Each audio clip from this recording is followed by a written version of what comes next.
Today we're going to be making some vegetable snacks.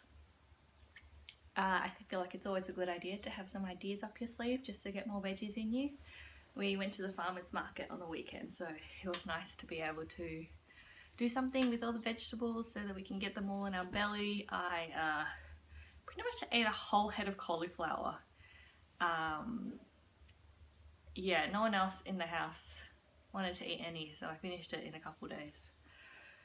Anyway, that's the last recipe. The first recipe that is coming up is a steamed artichoke with garlic butter. It's just like something I don't normally eat because I don't normally buy artichoke, but sometimes I see it and I'm like, yeah, I want to feel like Maggie beer. I want to dip some steamed artichoke in some melted butter. Sounds like a great idea. So I buy the artichoke and we eat it, and this was toddler approved as well. She sort of, I think, watched me peel the leaves off and dipping it in the butter, and she liked the little ritual of it. And I like having foods that have like a ritual or like a routine that you do along with it. So she watched me do that for a while and she got into it as well, so that was nice.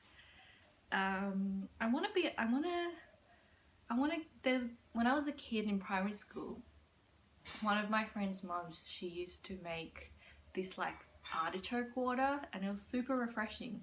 I should probably try and look up a recipe, but anyway, for today's recipe, it's just steamed artichokes with butter, and I feel like a lot of people don't know how to eat artichokes, fresh artichokes. So yeah, it's a nice, fun, different sort of recipe.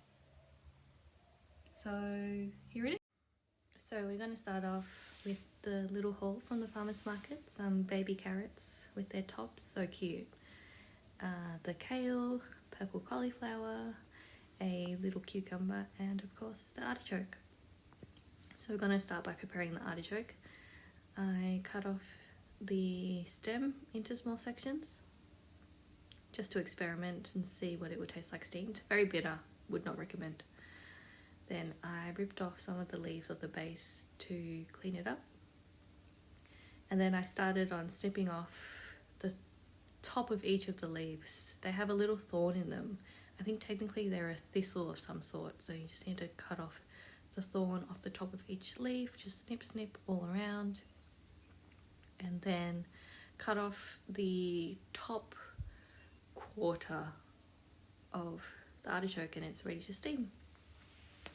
Just put it in a steamer basket over a pot of boiling water. It took about 20 minutes for this one, and the way you check that it's done is you just stick a knife down in the base into the stem, and if it's nice and soft and tender, then it's ready to eat.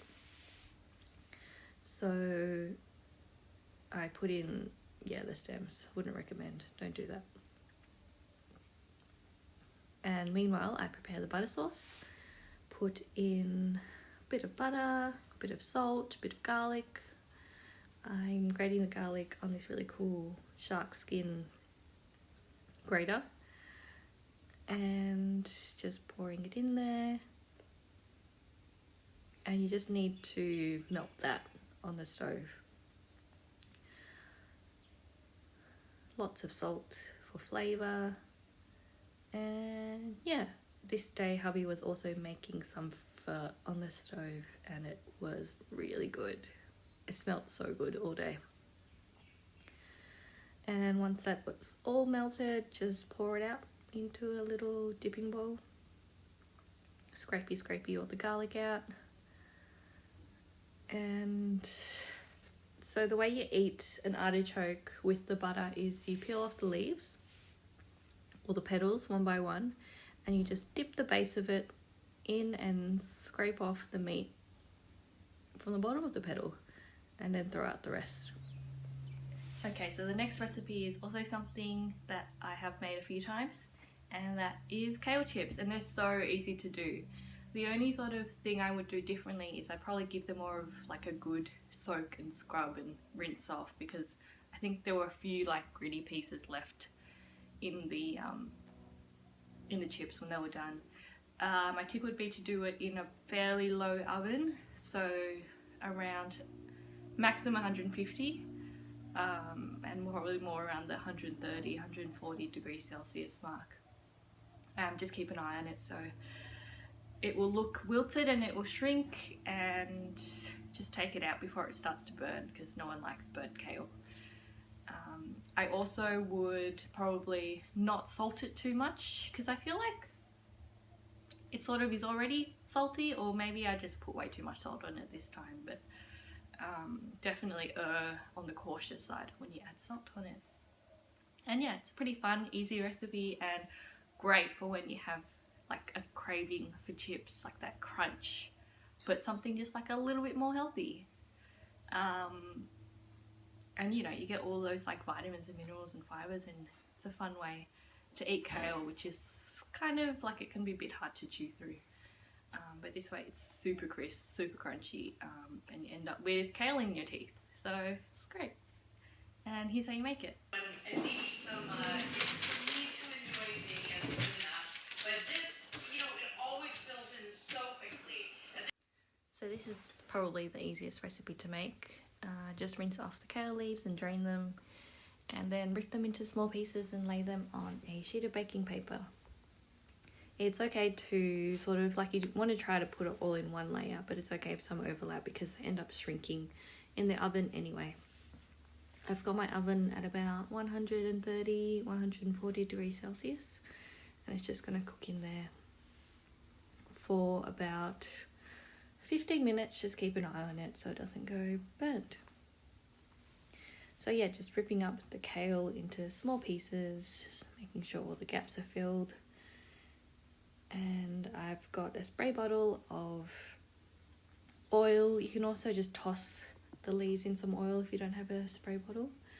I've got some bagel seasoning. I'm using some sesame seeds, some dried garlic, and some salt. And then I added more salt, which probably wasn't a good idea in hindsight. But yeah, all done.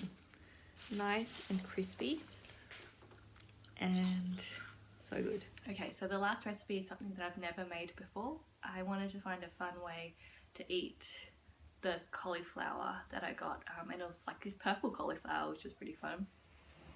And I thought about, I think that people make like cauliflower cheese, which looks like it's in like a bechamel sauce, but that looks a bit too heavy. This is sort of one step below that. So I looked up a recipe on Pinterest, and it had panko breadcrumbs, but I didn't have a lot, so I sort of supplemented it with some cornmeal that I had in the pantry. And yeah, it turned out really tasty, really cheesy, really buttery and crispy. I think I took it out of the oven and I tasted it and I couldn't stop eating, and before I knew it, I'd finished like a whole small tray. So yep, no one else in my household took a liking to it, so I finished the whole thing. And yeah, I mean, it's all vegetables, right? So here's how you make it. Okay, so our last recipe of the day, I am just putting some of the semolina in this jar. As I said before, I didn't have enough panko crumbs, so I'm just supplementing it with some semolina that I have in the oven. So just seasoning the panko crumbs with some salt and pepper, adding in the semolina. I thought it'd be a nice addition because it gets pretty crispy and crunchy in the oven. We've got some parmesan, and you need quite a bit of this, which is pretty good because it's the stuff that makes everything taste delicious. Give it a good mix. You want to sort of evenly distribute all the ingredients. And here I've just melted some of that butter in the microwave and reaching over to grab my lovely purple cauliflower. Cut off all the leaves. You can roast these leaves, you can steam them, you can put it in stir fries, you can chuck it in your compost if you need to. This is me super speedily cutting off the cauliflower florets, and they're all kind of different sizes, so you want to break them up and make them similar shape, similar size. Doesn't matter if you get some big, some small, it just means that some pieces will be lovely and crispy. Here's just a little clip of the little one. being curious. And now all you need to do is dip the cauliflower floret into the butter and then into the panko crumb mixture. This took a little bit of time, but that's okay. You can watch your favourite TV show while you do this. Just dip them in one at a time and put them on the baking sheet. I'm just reusing the one that I used for kale. Bake it at 190 degrees Celsius for about 30 minutes and you get this beautiful crispy cauliflower.